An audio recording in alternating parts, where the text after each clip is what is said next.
Hello welcome back to Lush vlogs. അപ്പോൾ ഇന്നത്തെ വീഡിയോയിൽ നമുക്ക് A4 ഷീറ്റ് യൂസ് ചെയ്തിട്ട് എങ്ങനെയാണ് ഫ്രെയിം ഉണ്ടാക്കുന്നതെന്ന് നോക്കാം. അതിന് വേണ്ടിയിട്ട് ഞാനിവിടെ ഒരു A4 ഷീറ്റ് എടുത്തിട്ടുണ്ട്. ഇതിൻ്റെ ഒരു ഭാഗത്തായിട്ട് 21 സെൻറ്റിമീറ്റർ ആണ് ഉള്ളത്. സോ ഞാനിത് എന്താ ചെയ്തതെന്ന് വെച്ചാൽ ഇതിൻ്റെ നീളത്തിലും 21 സെൻറ്റിമീറ്റർ തന്നെ എടുത്തു. സോ നമുക്ക് ഒരു സൈഡ് മാത്രം കട്ട് ചെയ്തെടുത്താൽ മതിയാവും. നിങ്ങൾക്ക് വേണ്ട സൈസിൽ ചെയ്തിട്ട് കട്ട് ചെയ്തെടുക്കാവുന്നതാണ്.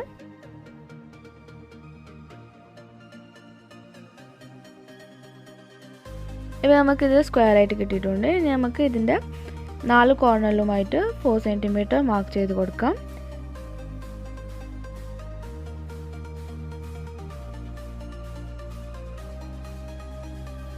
എന്നിട്ട് നമുക്കിതിനെ ഇതുപോലെ ജോയിൻ ചെയ്ത് കൊടുക്കാം.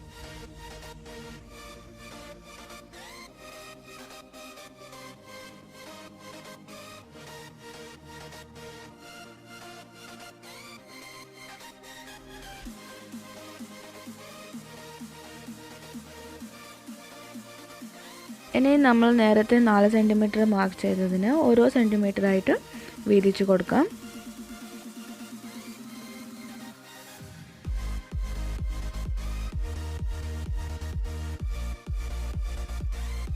എന്നിട്ടായിട്ട് ഇതുപോലെ ഇതിനെ ജോയിൻ ചെയ്ത് കൊടുക്കാം.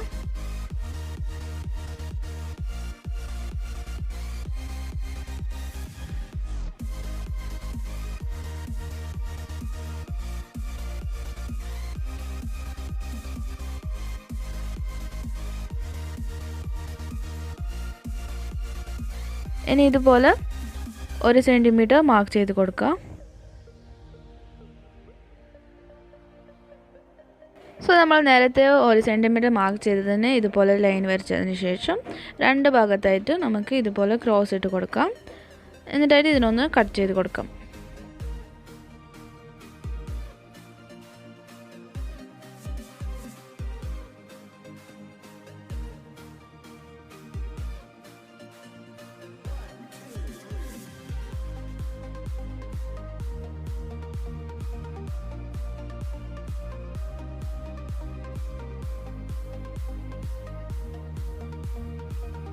സോ നമുക്കിപ്പോൾ കട്ട് ചെയ്ത് കഴിഞ്ഞിട്ടുണ്ട്. നമുക്കിതിനെ ഇതുപോലെ ഫോൾഡ് ചെയ്ത് കൊടുക്കാം. എല്ലാ ലൈൻസിനെയും നന്നായി ഫോൾഡ് ചെയ്ത് കൊടുക്കാം.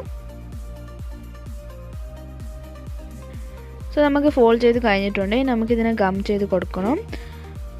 അപ്പോഴാണ് ഇതിന് കുറച്ച് ബുദ്ധിമുട്ടായിട്ട് എനിക്ക് തോന്നിയത്. സോ ഞാൻ ഇതിനെ കട്ട് ചെയ്ത് കൊടുക്കുകയാണ്.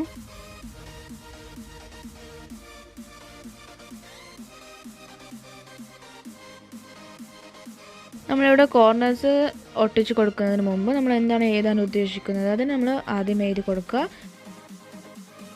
ഇല്ലെങ്കിൽ നമുക്ക് കുറച്ച് ബുദ്ധിമുട്ടായിരിക്കും. സോ ഞാനിവിടെ ഗോൾഡ് ബ്രൗൺസിൻ്റെ ആക്രിലിക് പെയിൻ്റാണ് യൂസ് ചെയ്തിട്ടുള്ളത്. നമുക്ക് കാലിഗ്രാഫി പെൻ ഉണ്ടെങ്കിൽ അതല്ലെങ്കിൽ സ്കെച്ച് ഏതാണ് നിങ്ങൾക്ക് എളുപ്പത്തിൽ എഴുതാൻ പറ്റുന്നത് അതിൽ നിങ്ങൾ യൂസ് ചെയ്യുക. നിങ്ങളുടെ കയ്യിൽ എന്തുണ്ടോ അത് യൂസ് ചെയ്ത് എഴുതാം. സോ ഞാനിവിടെ ലഷ് എന്നാണ് എഴുതുന്നത്. ഹാൻഡ് റൈറ്റിങ്ങിൻ്റെ കാര്യത്തിൽ കുറച്ച് വീക്കാണ് ഞാൻ. സോ നിങ്ങൾ നന്നായിട്ട് എഴുതുന്നവരാണെങ്കിൽ ഇത് നല്ല ഭംഗിയിൽ എഴുതാൻ പറ്റും. സോ നന്നായിട്ട് എഴുതുക. ഞാനിവിടെ നിങ്ങൾക്ക് ജസ്റ്റ് കാണിച്ചു തരാൻ വേണ്ടിയിട്ട് എഴുതി തരുന്നതാണ്.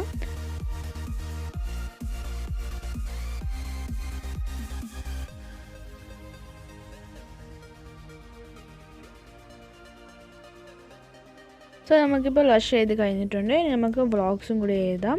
അതിന് വേണ്ടിയിട്ട് ഞാനിവിടെ കാലിഗ്രാഫി പെന്നാണ് യൂസ് ചെയ്യുന്നത്. സോ നമുക്ക് ഏത് തരം പെന്ന് യൂസ് ചെയ്തിട്ടും എഴുതാവുന്നതാണ്. അതുപോലെ തന്നെ സ്കെച്ചും യൂസ് ചെയ്തിട്ടുണ്ട് ഞാൻ, കുറച്ചും കൂടി അട്രാക്റ്റീവായിട്ട് കാണാൻ വേണ്ടിയിട്ടാണ്. സോ നിങ്ങൾക്ക് വേണ്ട രീതിയിൽ നിങ്ങൾക്ക് നിങ്ങളുടെ കഴിവിനെ പുറത്ത് കൊണ്ടുവരാം.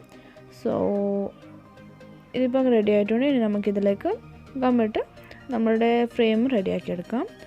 ഇതിന് വലിയ ബുദ്ധിമുട്ടൊന്നുമില്ല. നമ്മളിതിപ്പോൾ നേരത്തെ ഫോൾഡ് ചെയ്തതിൻ്റെ അറ്റത്തിലേക്ക് ഗമ്മിട്ടതിന് ശേഷം ഇതുപോലെ ഗം ചെയ്ത് കൊടുക്കാം. ഈ കോർണേഴ്സിലാണ് നമ്മൾ കുറച്ച് ബുദ്ധിമുട്ടുള്ളത്. സോ നമ്മൾ ഈ കോർണേഴ്സിന് ഇതിൻ്റെ അകത്തേക്ക് ഇട്ട് കൊടുക്കുക. എന്നിട്ട് ഇതുപോലെ ഗം ചെയ്തിട്ട് അതൊന്ന് ഒട്ടിപ്പിടിക്കുന്നത് വരെ നമുക്ക് ഇതുപോലെ പിടിച്ച് കൊടുക്കുക, ഇല്ലെങ്കിൽ അത് ഊരിപ്പോവും. സോ നമ്മൾ ഇതുപോലെ 4 കോർണറിലും ഒട്ടിച്ച് കൊടുക്കുക. അപ്പോൾ നമ്മുടെ ഫ്രെയിം റെഡി ആയി കിട്ടും. സോ ഗൈസ്, നമ്മുടെ ഫ്രെയിം ഇവിടെ റെഡി ആയിട്ടുണ്ട്. ഇത് കണ്ടില്ല, ഞാൻ ഇതുപോലെ തന്നെ കുറച്ച് ഫ്രെയിംസ് ചെയ്തെടുത്തിട്ടുണ്ട്. സോ ഗൈസ്, നിങ്ങൾക്ക് ഈ സിമ്പിളായിട്ട് ചെയ്തെടുക്കാൻ പറ്റുന്ന ഫ്രെയിം ഇഷ്ടപ്പെട്ടെന്ന് കരുതുന്നു. എല്ലാവരും ഒന്ന് ട്രൈ ചെയ്ത് നോക്കാം. Thank you for watching.